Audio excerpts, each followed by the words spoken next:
Hello, everyone. I'd like to welcome you all to the first session on the business track for Augmented World Expo 2014. My name is Rocco Spardella. I'll be moving things along for everybody over the course of the day.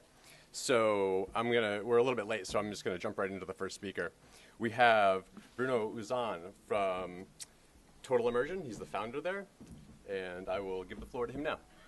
Thank you very much.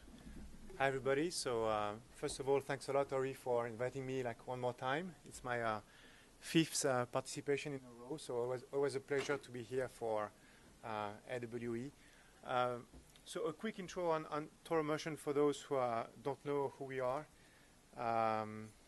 So basically, I started the company back in 1999, so we've been the first, I would say, really AR company in that field. So at that stage, we were demonstrating augmented reality with heavy computers, with is it better? Yeah. Is it better? It will be. Okay. So started the company back in 1999 with heavy computers, a lot of CPU, GPU needed to make any presentation, and now of course everything works on a smartphone and tablets and smart glasses and so on. So I started the company back in France, where we still have our headquarters, and we have two other offices, one in Hong Kong and one in Los Angeles, to deal with all worldwide operation. We do have some pretty strong, AR. I would say one of the oldest AR portfolio patents and so on. So and some interesting strategic alliances with Intel and others. I would say we are one of the, because we were first, we were one of the companies that did the most AR application since today. So we have been developing more and developing and delivering more than 2,700 AR applications worldwide in many different fields, from marketing to e-commerce to gaming to edutainment, maintenance, and so on and so on and so on. So I would say that, and I'm used to saying, I know what is working, I know what is not working, and definitely here that's a strong value for who we are and in terms of Total Immersion. We decided, I would say, a few years ago to really stick on the one vertical approach of augmented reality based on our own augmented reality engine. So we have what we call today a full TryLive suite, which is a hardware application, software application dedicated for e-commerce and m-commerce application I'm going to talk about. And we are backed by VCs like Intel, KDDI, and other French and US VCs. So, with our focus today at Total Immersion is really to push hard, our TryLive suite. So I would say that we are not pushing so hard externally, at least our AR engine. We have some case-by-case, support for some very specific partners. But I would say that our core business today is to continue using our core technology to develop TryLive application. And what we do with TryLive is very simple. We try to connect customer to product. We want to put again the consumer at the center of the experience and make sure that he can virtually try a product before he buys it. So that's, I would say, the core essence of our technology and TryLive. And of course, we are here tracking metrics. We want to make sure that what we do with TryLive is reaching some, I would say, return on investment for our clients in terms of driving traffic, in terms of increasing revenue, in terms of reduced cost, and so on. So that's our core thinking right now within the company. So we are here solving, I would say, an issue. I mean, it's been a long journey with augmented reality, where augmented reality is really going from a gimmicky to wow to an application where it makes sense and it brings value to the consumer or to the user. So here with our TryLive offering, we are definitely solving an issue, which is when I want to buy a product online on my computer, on a smartphone, or so on, I cannot physically hold this product in my hand, or I cannot try it. So this is what we're doing with TryLive, is how we can give a sense to a consumer of how he's going to look using our technology so he can try a product, Eyewear. And you will see that we are right now expanding this kind of application to other products category. So, Total Immersion, we're bringing consumer to the center of the digital experience. We are immersing the consumer to the digital experience. reconnecting the consumer to the product using either a computer, a tablet, a smartphone, and so on. So there is a true, I would say, market dynamics around augmented reality in retail. I won't dig too much into these codes that we have here on that slides, but definitely a lot of folks are seeing that augmented reality is going to play a big role into e-commerce and m-commerce, and it's already started to play a big role, and it's just the start of a huge expansion. So I don't want to comment on all that codes, but just saying that there is a convergence saying that AR, one of the critical applications for AR in the coming years and coming months is, I would say, augmented reality for e-commerce and m-commerce. Numbers, this number pretty much as well as I do, but definitely e-commerce is growing like crazy. So we are here leveraging, I would say this market growth, which is supporting our growth in terms of TryLive expansion. So just want to show the trend here, which is e-commerce growing, TryLive is growing, and this is where we're going. So our main application in TryLive is TryLive Eyewear. This is where we are the most famous as of today, known as all over the world as of today. So we have multiple way of bringing virtual trend solution for the eyewear industry. Either we do video and real-time applications, so it's a kind of virtual mirror session where you can see yourself interacting in real time, with a different pair of glasses.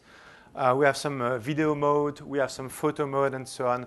So we really built a professional suite from taking the pupil distance measurement down to offering someone to try virtually some sunglasses or eyewear on their computer or their smartphone. We have, as of today, 30 clients. As March, 30 clients in the TryLive eyewear industry, so definitely growing. We were not there even a few months ago. And most importantly, we have, as of today, 1.5 million try-on sessions per month. In December, we were approximately at 1 million, so which means that it's definitely growing, which is critical for TryLive. It's not we don't want to deliver technology for technology, but we want to make sure that technology is being used by the users. So here, that's the most important metrics for us, is making sure that what we are delivering is being used by the consumers. And 1.5 million try-on is not yet extremely huge, but it's growing and definitely start to impact some business model around e-commerce and m-commerce. We have our approximately 30,000 models, 3D models in our vault that we can duplicate and deliver to our client pretty much rapidly. In terms of engagement, return of an investment, definitely metrics are very compelling. It's a very interesting conversion rate, very interesting customer approval. The time they spent on the website is growing and so on. So we are seeing value out of TryLive and out of our virtual trend solution. Of course, there are multiple expansions. Jewelry is one of it, apparel, eyewear, hair, cosmetics, shoes, and so on. So we have ready today the home one, the watch and jewelry one, and the eyewear one. That's the three one that we are mainly pushing forward in terms of a business expansion. And others are coming, and it's just the start, how augmented reality is going to be used to try products and different products online. We have our own clouds, so we built a full cloud solution where we are hosting the assets, where we are hosting even the technology and so on, which means that we can deploy a solution in one day all over the world, except China, because China is more complicated for a cloud development. But I would say that that's a very specific of TryLive is that we can develop and customize one AR TryLive application in one day anywhere in the world. And tracking, and of course, tracking all analytics that make sense for consumers and for our clients, visitor data, visitor engagement, product interest, and so on and so on. Everything leveraging our core technology, so we decided to continue maintaining our core diffusion software, AR software. So everything belongs to, I would say, our AR ecosystem.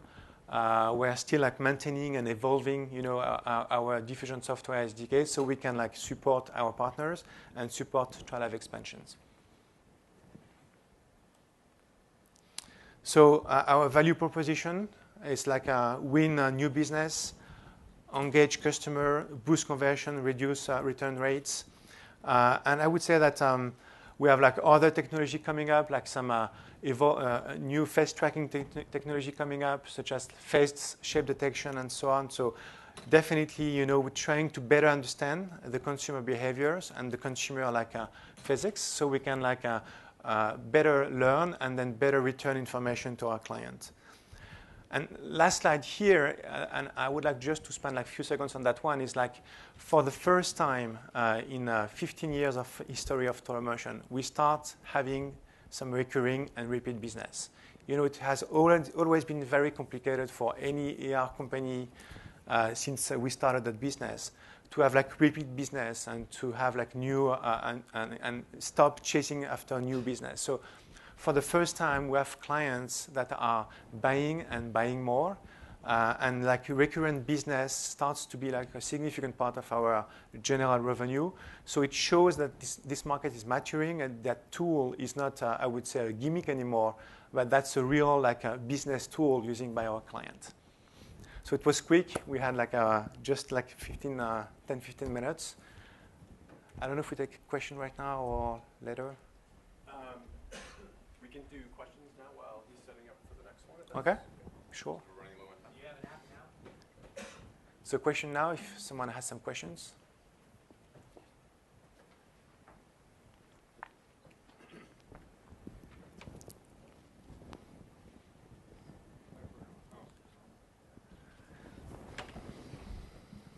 Just a quick question on conversion rates. You had a 12-minute average, kind of focus on the site. When you actually had conversions, did they spend more time on the site modeling the glasses? So they spend more time on the site to try more glasses. Oh, more.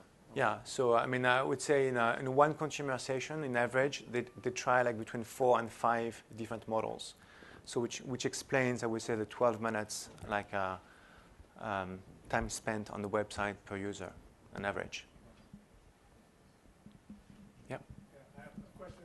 This may be more detailed than you can answer now. Maybe you'll get into it later. I'm curious in terms of your business development. If someone comes to you with a concept, an idea for a new product, how you structure that relationship, if you have different kind of templates for how you would structure that. Are you in business together? Is there licensing deals? How does that work? So regarding TryLive and all virtual try-on technology, we maintain, I would say, this business internally, so we're not seeking for external partner, but we're still maintaining and evolving our AR SDK solution, and so which means that we still open to a close business partnership and some ideas that are not TryLive related. So we keep going on both paths, but Immersion is more focusing only on TryLive and I would say leveraging on partners on others application. So definitely that's a topic that we can discuss. Is used by someone to develop a product. That's definitely feasible. Yeah, we have currently today some partner using our SDK or using our technology for other application, and we keep maintaining this application. Time for one more. How do you handle the 3D structure of the face? Because when I was trying glasses, one big thing is the height of my nose and the bridge of it. So I think that's very important for glasses. How does your system handle that? So as of today, we rely on a video camera that we have on a computer, on our smartphone or tablets, which are 2D camera, which means that we don't have any 3D information. We don't have 3D map. It's coming. We know that Tango is partially going in that direction from Google, and they are now announcing the tablets with depth camera and so on. So it's just around the corner that we're going to be able to use depth camera. So in that case, we're going to have access to the perfect 3D mapping of the face. For now, we do a 2D mapping of the face, and we can track up to 130 points in real time, depending on how CPU and GPU we have access to.